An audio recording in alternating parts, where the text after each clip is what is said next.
Another coffee and Cauldrons. This is very hot. Ooh.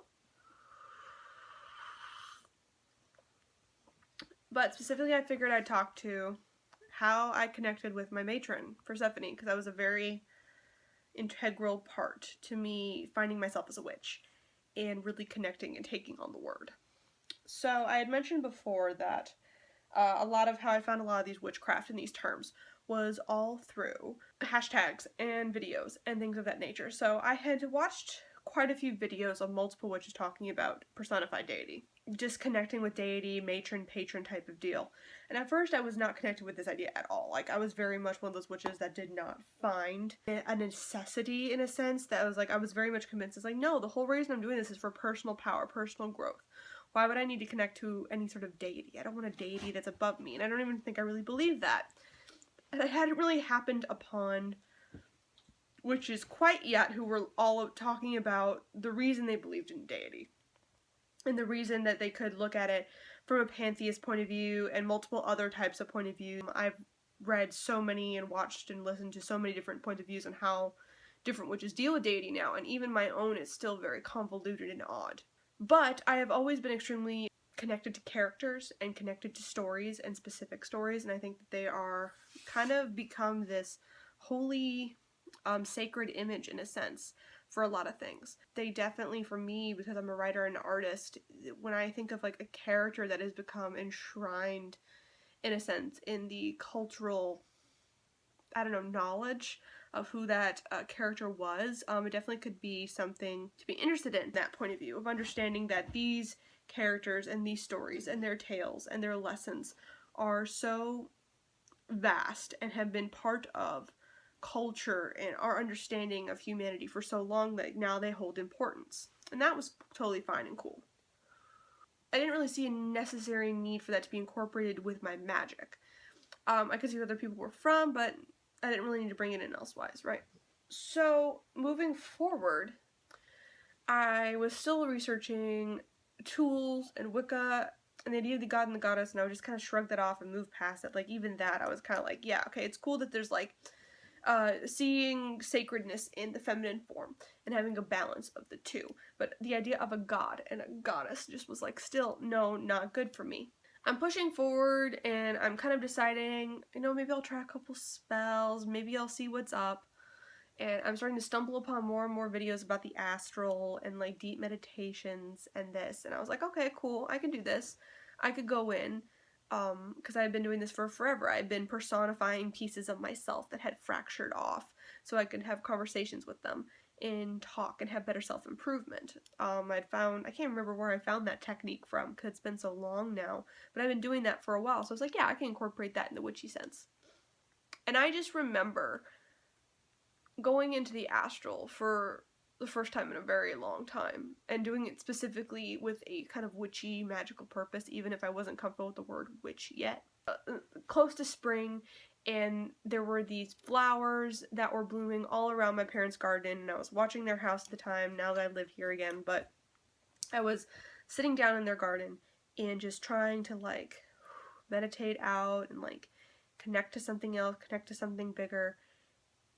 And suddenly the sweet smell of flowers got so damn strong, and I didn't know where it came from immediately because it wasn't one of the flowers I was used to. It wasn't a rose, it wasn't a jasmine, it wasn't one of the ones that we had around us. And I just felt totally engulfed by the sweetness of this smell, and I didn't know really what to do. And it smells really, really good around here. The seasons are all off and whack in Arizona because of how when the heat comes, when it goes. So a lot of things bloom in like the winter, and they bloom in spring, and then they bloom in the fall because the heat's finally calmed down. Like, there's very few things that come to seed in the blazing hot of the desert sun.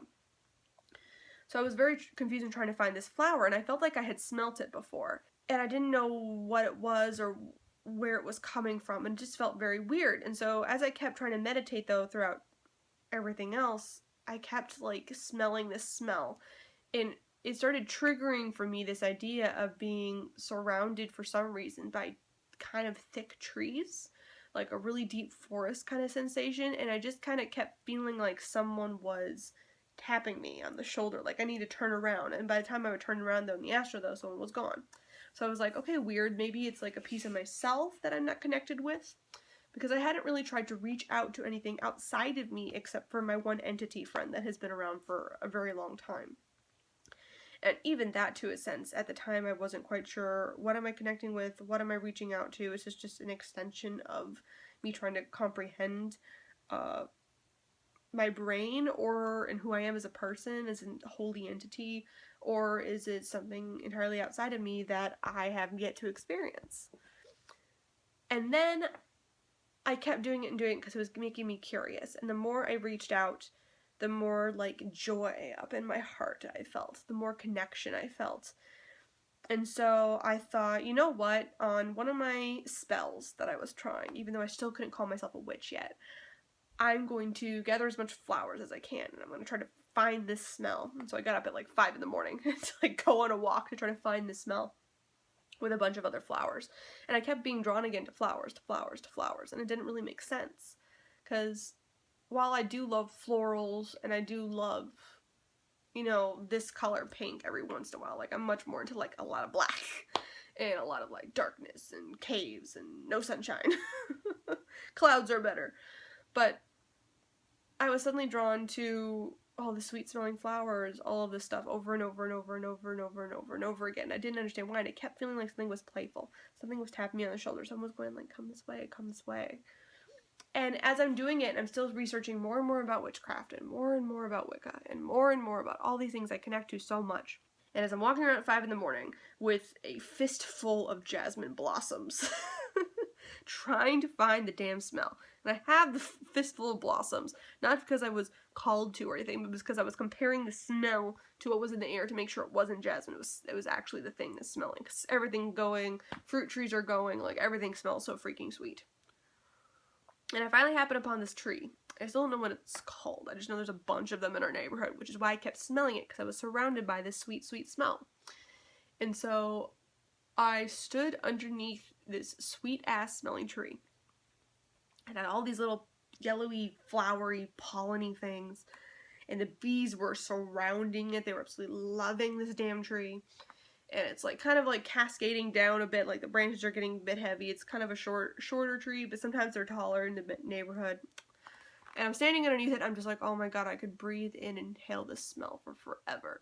And I just had like this fist of like jasmine flowers at my, below my waist. I'm just like letting my hand hang as long as I'm still holding on to them. And it was the first time that I had felt myself shift so seamlessly into the astral so quickly. Like I just like closed my eyes and felt like everything shift. Like I could still smell that smell, but I couldn't see anything else. And so I felt that shift and I went into it, and there's this woman standing in front of me with that face, and that was utterly surprising to me. Like I didn't know what to do or what to come of it. And she's just got this big old grin on her face, and she's got dark hair kind of like mine, but like bright eyes that keep changing color. Like they're not green, they're not blue, they're not brown, they're just like flitting all over the place, sometimes violet, sometimes pink, like every color of every flower you could ever think of is flitting in her eyes. And she just got this big old grin, and it was just a quick flash in front, and she's like, found you.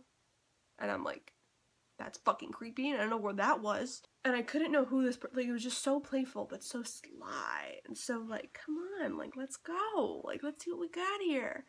And I could feel the power. I felt that this was me tapping into something that I wasn't quite sure of, and that I hadn't tapped into before. And so I started meditating more and more and more, and I'm still researching things into witchcraft, and every time I'm smelling that smell now, it's now triggering that woman's face. And it's like I keep seeing like more and more, like a different part of the vision, a different next segment in it. And then I think I can't remember whose video it was, but I finally watched 2 witches' videos that talked about their experience with personified deity, and how it didn't really matter if it was all in their heads or not. That regardless of what it was, this relationship seemed to matter, and it seemed to be something that needed to build for them to embody and become their best selves. And so I sat there and I thought about that for a second. And as I was watching that video, I thought, I wonder if that's that woman I keep thinking of.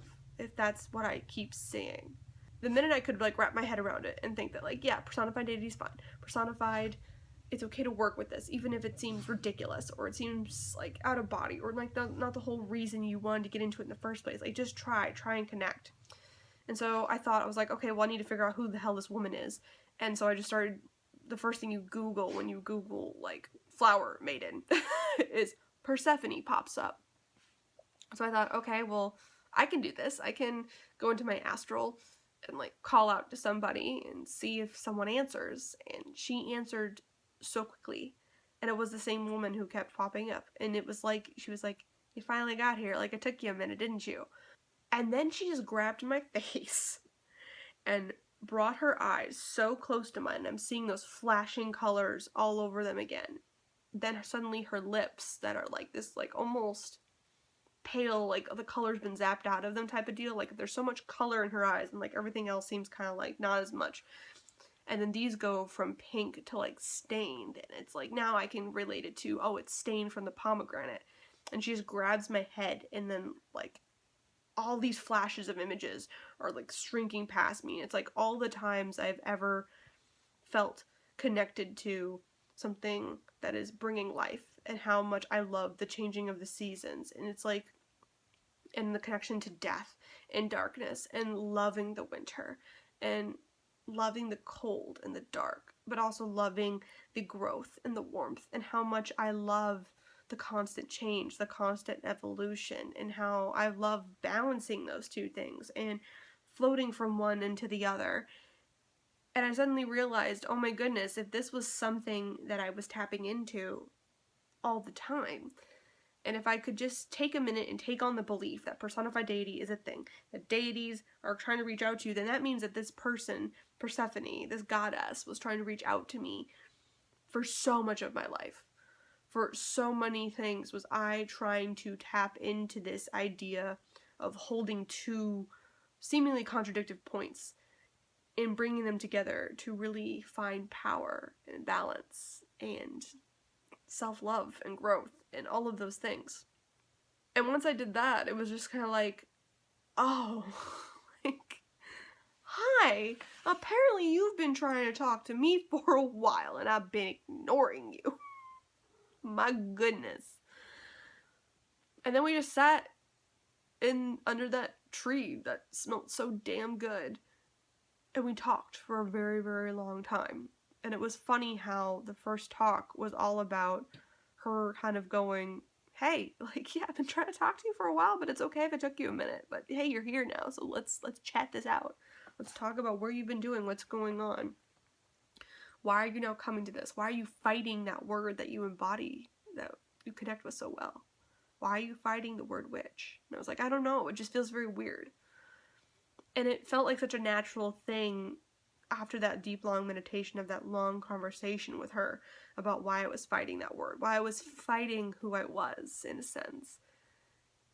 And it just felt perfectly natural to do an entire dedication bath to her and to myself as becoming a witch, because it didn't feel like I was bowing down to her, which I think was my whole problem with deity in the first place. Like, it was much more of me feeling connected, almost like I had a big sister that I could lean on and go, hey, like, thank you for kind of like whacking me over the head with stuff and coming in, but also giving me my space and knowing when I needed you, and knowing when to back off, and knowing that I needed a push.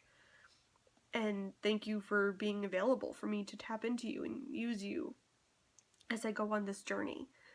And it was so funny because the minute, like, I was like, yay, like, great, let's do this. And the first thing she did is she was, like, pushing me. Like, the minute after I was able to say, yes, I'm a witch now and I want to explore this, what's next? And she would just, like, push me, and she goes, I'm going to go see my husband now. You need to find your own male deity to deal with. And then I had to go find my patron. She was like, great, we connected, this is fantastic, I got you, baby girl, now go find somebody else. It was the weirdest thing, but I like jumping and moving quick, and I guess she just knew that best. Anyway, so that's how I kind of found and connected with my matron, and at the same time kind of connected with the word witch. I make new videos every Monday, Wednesday, and Friday. Like and subscribe, and comment down below if you've got something wonderful to say.